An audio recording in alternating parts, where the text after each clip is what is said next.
Если выпустить мяч из руки, он упадет на землю. Если бросить мяч горизонтально, он все равно упадет на землю. То же самое будет и если его бросить вверх.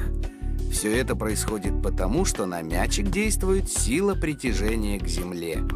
Эта сила действует на все тела, существующие в природе. При этом тела разного веса, падающие с одинаковой высоты, достигнут Земли одновременно. Мешает сопротивление воздуха.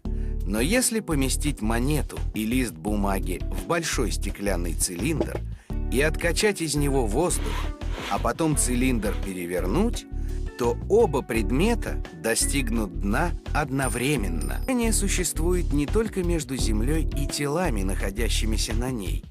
Все тела во Вселенной притягиваются друг к другу. Это явление называется всемирным тяготением. В 1687 году английский ученый Исаак Ньютон открыл закон всемирного тяготения. Согласно подвешенной на нитке действует сила притяжения Земли. Ее еще называют сила тяжести. Но если рядом с ним повесить еще один шар, то и между шарами возникнет сила притяжения.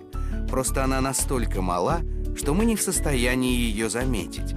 Но если массу одного из шаров увеличить в очень много раз, то сила притяжения, действующая на второй шар, заставит его чуть-чуть отклониться. Солнечной системы больше всех на Землю похожа Венера.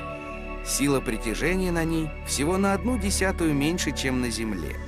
А вот на самой большой планете, на Юпитере, сила притяжения в 2,3 раза больше, чем на Земле. Ближайшее к нам небесное тело – спутник Земли – Луна. Сила притяжения на ней в 6 раз меньше, чем на Земле.